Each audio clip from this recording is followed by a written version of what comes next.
بسم اللہ الرحمن الرحیم۔ السلام علیکم ناظرین۔ ایک مرتبہ مدینہ منورہ میں مغیرہ بن شعبہ کا ایک نصرانی غلام فیروز نظامی تھا جس کی کنیت ابو لولو تھی۔ اس نے ایک روز بازار میں عمر فاروق رضی اللہ تعالیٰ عنہ سے شکایت کی، میرا آقا مجھ سے زیادہ محصول لیتا ہے، آپ کم کرا دیجئے۔ عمر فاروق نے اس سے دریافت کیا، کس قدر محصول وہ وصول کرتا ہے؟ ابو لولو نے کہا 10 درہم روزانہ۔ عمر فاروق رضی اللہ تعالیٰ عنہ نے دریافت فرمایا، تم کیا کام کرتے ہو؟ اس نے کہا، آہن گری، نقاشی اور نجاری کا کام کرتا ہوں۔ آپ نے فرمایا کہ ان صنعتوں کے مقابلے میں محصول کی رقم جو تم سے وصول کی جاتی ہے وہ زیادہ نہیں ہے۔ یہ سن کر ابو لولو اپنے دل میں سخت ناراض ہوا۔ اگلے دن نماز فجر کے لیے لوگ مسجد نبوی میں جمع ہوئے۔ ابو لولو بھی ایک خنجر لیے مسجد میں داخل ہو گیا۔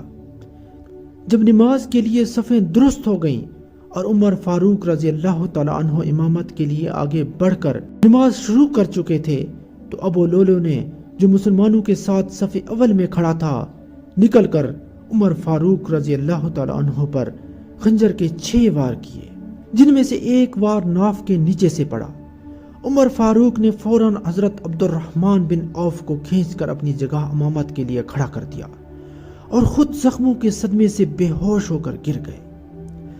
حضرت عبد الرحمن بن عوف نے لوگوں کو اس حالت میں نماز پڑھائی کہ عمر فاروق زخمی حالت میں سامنے پڑے تھے۔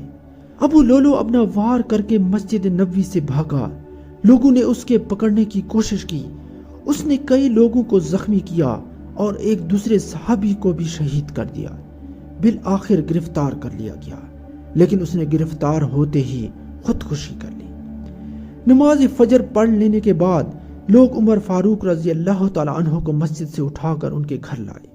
انہوں نے ہوش میں آتے ہی سب سے پہلے یہ دریافت کیا، میرا قاتل کون ہے؟ لوگوں نے بتایا، ابو لولو نام کا شخص ہے۔ اس پر آپ نے فرمایا، خدا کا شکر ہے کہ میں ایک ایسے شخص کے ہاتھوں نہیں مارا گیا جو اپنے آپ کو مسلمان کہتا ہو یا جس نے خدا کو ایک سجدہ بھی کیا ہو۔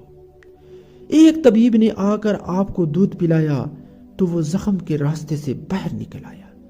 یہ حالت دیکھ کر لوگوں کو آپ کی زندگی سے مایوسی ہوئی اور عرض کیا، جس طرح حضرت ابو بکر صدیق رضی اللہ تعالیٰ عنہ نے آپ کو اپنا جانشین مقرر فرمایا تھا، آپ بھی کسی کو اپنا جانشین مقرر فرما دیں۔ آپ نے حضرت عبد الرحمن بن عوف، حضرت سعد بن ابی وقاص، حضرت زبیر بن عوام، حضرت طلحہ، حضرت علی، حضرت عثمان بن عفان کو طلب فرمایا۔ حضرت طلحہ کیونکہ مدینہ منورہ میں تشریف نہ رکھتے تھے لہٰذا وہ نہ آ سکے۔ حضرت عمر فاروق رضی اللہ تعالیٰ عنہ نے باقی 5 حضرات کو مخاطب کر کے فرمایا، 3 روز تک طلحہ کا انتظار کرنا، اگر وہ 3 روز تک آ جائیں تو ان کو بھی اپنی جماعت میں شامل کر لینا، اور 3 روز تک نہ آئیں تو تم 5 اشخاص مشورہ کر کے اپنے میں سے کسی ایک کو اپنا امیر بنا لینا۔ پھر آپ نے مذکورہ بالا حضرات کو مخاطب کر کے فرمایا، جو شخص خلافت کے لیے منتخب ہوا اس کو وصیت کرتا ہوں کہ وہ انصار کے حقوق کا بہت لحاظ رکھے۔ تم میں سے جو شخص خلیفہ منتخب ہو اسے مہاجرین کا بھی پاس اور لحاظ رکھنا چاہیے، کیونکہ یہی لوگ مارا اسلام ہیں۔ اسی طرح زمیوں کا بھی پورا خیال رکھنا چاہیے۔ اس کے بعد جب وصال کا وقت قریب آیا تو اپنے بیٹے کو بلایا اور کہا، جا کر اماں جان عائشہ سے کہو کہ عمر بن خطاب اپنے دونوں ساتھیوں کے ساتھ قبر کی جگہ چاہتا ہے، اگر مجھے اجازت مل جائے تو مجھے وہیں دفن کر دینا، اگر اجازت نہ ملے تو مجھے عام قبرستان میں دفن کر دینا۔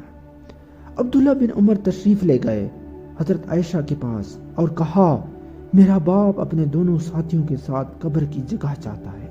تو اس پر حضرت عائشہ رونے لگی اور کہا، یہ جگہ تو میں نے اپنے لیے رکھی ہوئی تھی، لیکن اگر عمر کی خواہش ہے تو اس جگہ کا عمر مجھ سے زیادہ حقدار ہے۔ یہ خبر جب بیٹے نے واپس آ کر حضرت عمر فاروق رضی اللہ تعالیٰ عنہ کو سنائی تو وہ بہت خوش ہوئے اور فرمایا، میری سب سے بڑی آرزو بر آئی۔ اس کے بعد آپ کی وصیت کے مطابق آپ کی حضور صلی اللہ علیہ وآلہ وسلم اور حضرت ابو بکر صدیق رضی اللہ تعالی عنہ کے ساتھ والی جگہ پر ہی آپ کی تدفین کر دی گئی۔ مزید ایسی ویڈیوز دیکھنے کے لیے ہمارے چینل کو سبسکرائب کریں۔ شکریہ۔